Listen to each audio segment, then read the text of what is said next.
So we've got these right here. We have got these right here. So of this set right here, going from worst to best. Going from worst to best. So we have all of these guys. Hopefully all these guys. I forgot to even go over Zion in the Worth It video. So hopefully we have all these guys here. I've been discussing this with the L chat right here. And we have come to the conclusion that the worst is Dame. The worst is Dame. We had like, there are like different categories, and there's like 5 or 6 that are just not good. And Dame is in the not good category, and I'll tell you when the not good category stops. But Dame Lillard, like perfect offensive stats. The issue is they gave him Dame dribble style. Dame can't do anything. Like Dame legitimately cannot do anything in this game because offensively, because he's got Dame dribble style. Like they gave him Dame on quick. He already had Dame on quick. The pro leaner is really hard to do anything with. He doesn't, still his player build doesn't allow him to play defense despite the fact that he has stats, they give him no badges. Dame's the worst. After Dame, now this is a controversial one when it comes to Tyrese Haliburton. Because Haliburton doesn't play much defense. He's not a bad defender. He doesn't play much of it though. Very fast. Not a great, okay dunker. Normal leaner on quick. His release is just terrible. His release is very weak. Jordan dribble style though. I just don't see there being any reason to use Tyrese Haliburton. Like, again, a guy who is worse than the Amethyst. Like, I'm happy we got Tyrese Haliburton, but he's worse than Amethyst Penny, so I'm not going to, like, hype the guy up too much. And then we have got Bam Adebayo. Like, why did they give him a copy and paste of his SIGs from the previous? He's, like, the only one of these cards. He might be the only one of these cards. He didn't get a release on quick. If Bam got like an update to a fade, or he got his release on quick, we might be looking at a better card. But we're looking at a card that's like 1% better than a card we got like 6 weeks ago that was okay. It was good for really good for his time, but 6 weeks is a long time in this game. Then we got Kyrie. Again, he's just a Kyrie that we don't really like with better defense and better dunking. Look, I don't like Kyrie Irving in this game. I think his player build is too small to be effective on defense. And he doesn't even get fluke stops like Curry. Like, Curry gets fluke stops all the time. Kyrie just can't get them. So, I don't really know. I don't really know how I feel when it comes to Kyrie. I'm not the highest on this guy right here. I don't think he's a terrible card, but he'd be still in the not great category. Then we got Lauri Mark. Probably, Kyrie's where he started the okay category. The thing with Lauri is he does get Lauri on quick. He can't shoot a fade. He can't really dribble. He's 7 foot tall power forward. Even though he plays small forward in real life, they just wouldn't even let him play his actual position, which is annoying. But he's got like 80 driving dunk. He doesn't do anything really. He's an okay shooter, I guess, but like he's not going to do much. He's decent size. Donovan Mitchell is basically just a slight upgraded version of the Donovan Mitchell 250 tokens. Not a bad card, but big difference is the release on quick. And I think he does he have Jordan dribble style on this one? Yeah. So we had Ja dribble style on the other one, Jordan on this. There are some people prefer Ja dribble style. Doesn't make much of a difference. I would say not worth use buying MT instead of just buying 250 tokens if you have the tokens. And then Sabonis, only one hot zone is crazy. A release that's okay. Can't really dribble. Basic leaner. I don't know. Just a bigger player build than someone like a... He's a bigger player build than someone like a Markkanen. But again, still in the... like firmly in the not good category. And we got Randle, that I would say is the start of the fine players. Randle's got Jordan dribble style, a normal leaner. Randle on quick, which is an okay release. Mediocre defense. Mediocre stats. He can't hold range, which a lot of players can't. More special is catch and shoot. Like, he's not good at anything. He's a jack of all trades, master of none. He's fine. Julius Randle's fine. No real flaws, nothing great. Then we got Embiid. Embiid's one of the most expensive of these. That's a stupid price. An absolutely stupid price is what Embiid is. Like, 94 3 ball, but he can't shoot from the corners. So you can't really play him power forward because he can't shoot from the corners. If you're playing him center as a popper, it's so hard. You need help. What do you need help for? What do you need help for? But As many of these players watching this stream will help. Can't really fade. Really good interior defense. Look, he's not a terrible center. He's really not a terrible center. I will say that he's a fine center, but like, he's just Marc Gasol. He's just Marc Gasol with a better ball handle, and which is irrelevant. And he's 100, nearly 200k. Then we got Jrue. Jrue Holiday is Tyrese Haliburton with defense. Like, he does everything exactly as well as Haliburton. His release is almost impossible to green. I thought he was going to be a beast. His release is basically impossible to green. Monster player build. They made him 6'5", but he still has that huge player build he has in a 6'3" player.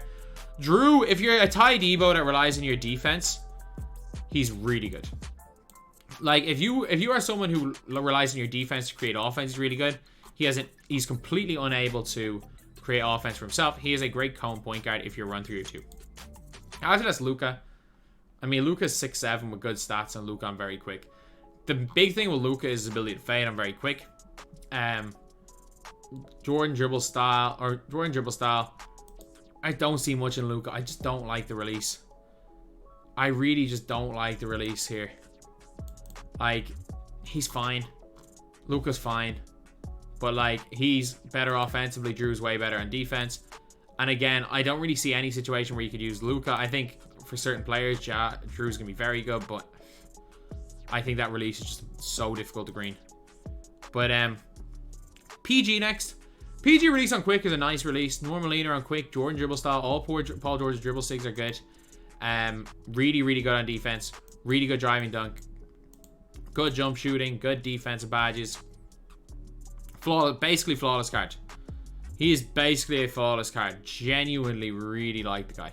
This is where we get to, I would say after here, we get to the objectively just all around good cards. Whereas again, you've got like some niche cards again, like Jrue can be very effective for you. Now we've got the like cards that will be good for everybody.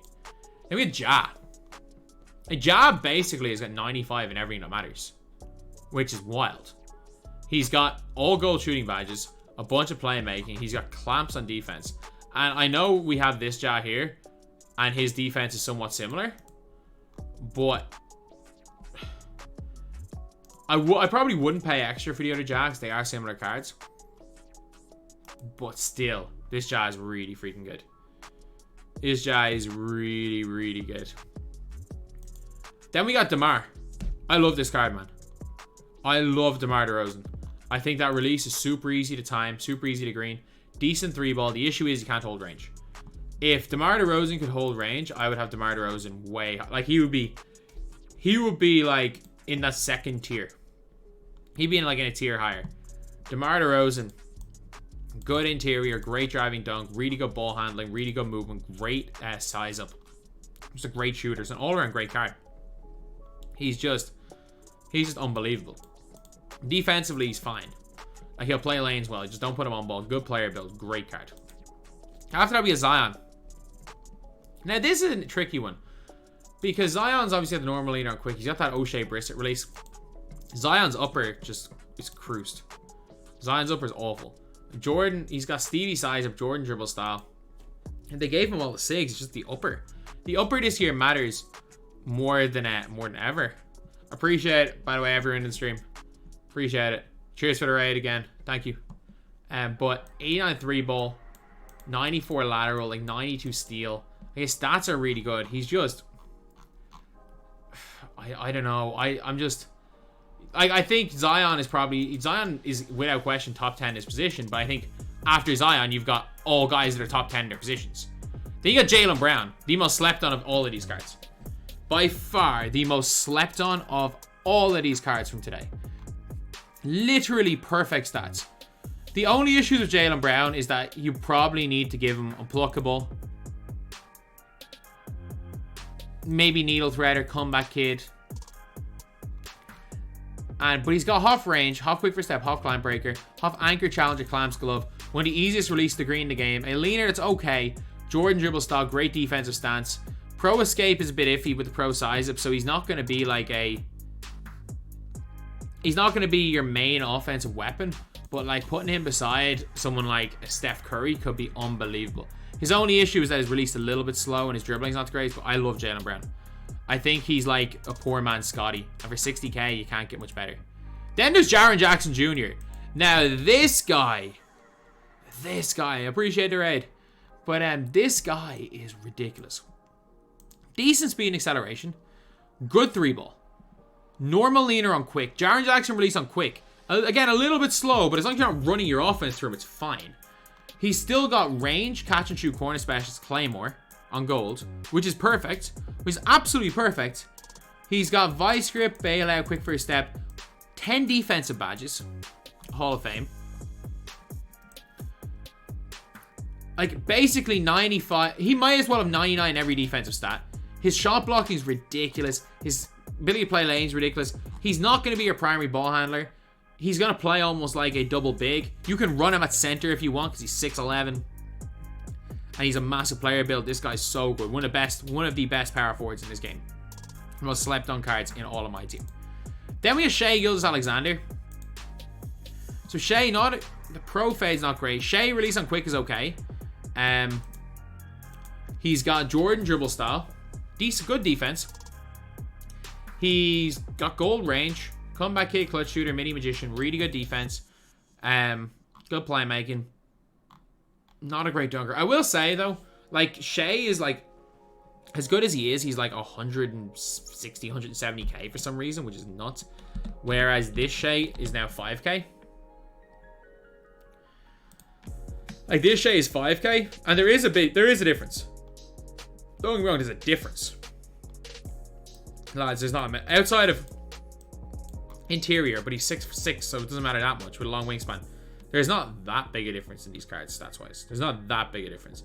The big difference is badges-wise, and I'm looking at, other than range, it's just a few gold to half upgrades. Like, it's just a halved-out diamond. So, like, it's a halved-out diamond with range. I would not suggest buy this one, but he is this good, so he's got to go here. Then we got Kevin Durant. Kevin Durant for about 200k. Really good KD leaner. He's got the Jordan dribble style, KD upper, Dame behind the back. These are the SIGs he had in his other card. The only difference SIGs-wise between this and his other cards is that he's got... Is that what you call it? He's now got the release on quick. Defensively, he's good. He's only 6 foot. He's 6'10". Well, good playmaker, good defender, good shooter. Just an all-around good card. Like, at this stage, we're looking at guys you could argue are the best player, top 2 or 3 in their position. After that, we had Tatum. I prefer Tatum's release. I think Tatum's fade might bring him down, but I think Tatum is a better shooter than Kevin Durant. I think his dribbling's a little better. I think defensively, they're very comparable. Again, would I advise you to get this Tatum rather than this Tatum Evo'd? Just Evo this one. But no, that's my opinion. Even though he might not have the defensive badges, I think he's a little bit better than Kevin Durant. Number 4 is Stephen Curry. Because he's got that high interior, with the way the mashing has gone in this game, he's not really going to get mashed by everybody. And he's that much of a threat on offense. Like, he's hard to guard unless you double him. Steph Curry's one of the best offensive players in the game. He's got the release on quick now with the Steph fade on quick, making that even harder to guard. He also has the best dunk animation in the game. Quick drops off 1. I know Kyrie does as well, but I think Steph is just way better than Kyrie. Defensively, he's as good as Steph's going to be. Steph gets fluke stop animations, which is really good. He's a half glove. He's not the best defender. But he's not a bad enough defender that I'm not putting him at 4. And now we got the top 3, who are way better than the rest. Like, everyone's in their tiers, but, like, the top 3 are way out in front. The gap between Steph Curry and the scrubs, which is, like, up to domantas Sabonis, first one being Randle. The first decent player was Randle. The gap between the first decent player, Randle, and Steph Curry at 4th best is smaller than the gap between Steph Curry and the 3rd best. And the 3rd best, Giannis Antetokounmpo. Dark matter. 79 3-ball, which again can be boosted. No hot zones outside the 3-point line. A not good jump shot. But the best defensive player in the game. Not named Yao Ming. Because Yao is just Yao. Yao is just different. The best defensive player in the entire game. Giannis Antetokounmpo. These are in... I think you can make a legitimate argument that the top 3 guys here are 3 of the 4 best players in the game. I think Yao being the best player in the game is just a given at this stage. I think Yao is the best player in the game. I don't think many are going to argue that Yao isn't the best player in the game. But I think outside of Yao, we're looking at like, we're looking at a really, really good card here in Giannis Antetokounmpo. We really are. Like, quick, Giannis on quick, still a terrible release, by the way. Giannis on quick is still terrible. But he has normal leaner. The issue is that with a low 3-point rating, not really having the correct badges and no hot zones, hitting that normal leaner with 75-3 is rough. Not a bad, like, really, really good card. You somewhere, in my opinion, somewhere between 3 and 8 in overall best cards in the game. I'm going to make my top 100 list on Sunday. Somewhere between 3 and 8 he's going to be. But really, really good. Number 2 is Jokic. This card's a joke. Like, just the way he moves is silly. Like, he's got Jimmy size up, which is really good. Kobe escape, Mitchell crossover, Curry behind the back, which is by far the best behind the back in the game. Jordan dribble style. He's got quick drops as a dunk package. A basic leaner, but with his upper, the basic leaner doesn't even feel that bad. He's an Eric Pascal Jokic on quick. This is, in my opinion, one of the top 10 combos of jump shots in this game. Because obviously, base isn't everything this year. The upper matters. The upper matters for speed. The upper matters for timing. It matters for everything. Because of, like, Jokic's high release point, Jokic's upper, it's not quite Oscar Robertson, but it's maybe the next best. I think it's between these. Like, it is the release. It is in my top 10, maybe top 5 combos of releases. He's the best moving center in the game, one of the best moving power forwards in the game. 90 speed, really good defense, really good badge. He's got like anchor, box of these brick wall, post lockdown. Look, if you don't have Yao Ming at center, literally you zag by running your offense through Nikola Jokic at point guard. You can put Jokic at point guard and try to have Yao guarding him and just have 5 creators on the floor and Yao has to guard one of them, and whoever Yao is guarding is running the pick and roll. Like, that's the best way you can beat Yao without having Yao. Unbelievable. But the best is LeBron James. He may as well have 99 in every single stat. He has every single badge. He can have every single badge at least on gold. And they gave him Corver base. I like Corver Braun. Some people don't like Corver Braun. I think it can be a little bit awkward with Corver base and LeBron upper, but I actually find it really nice. Normal leaner, Jordan dribble style, LeBron James defensive stance, wall escape, Kyle Lowry size up. In my opinion, LeBron James, you can argue, he's the best non-Yao Ming player in the game. But like, Yao's just broken. Yao's literally just a broken. It's like last year saying who's the best non-Luka player in the game. Yao Ming was just broken. And that's all I'm going to say. All I'm going to say, like, that is how good LeBron is. But for me, LeBron, Jokic, and Giannis, I think most people would argue LeBron number 1. I think Jokic's better than Giannis, but if you want to argue the other one, fine. My categories would be, these 3 are like the top tier of their own. Then I would have Tatum. I would have Steph, Tatum, Durant, Shai probably as another tier. And then Triple J, Jaylen Brown, Zion as probably another tier down. After that, I would have DeRozan, Ja, PG as another tier. Then Luka, Jrue, Embiid, Randle, probably kind of the same tier. Maybe Jrue in the right hands might go up a tier, but I'm not the right hands. And then below Julius Randle is, I couldn't care less. Unless you're fans of the players, you shouldn't use any of them. They're not very good. So anyway, that's the video. Thank you guys for watching. Please like, comment, and subscribe.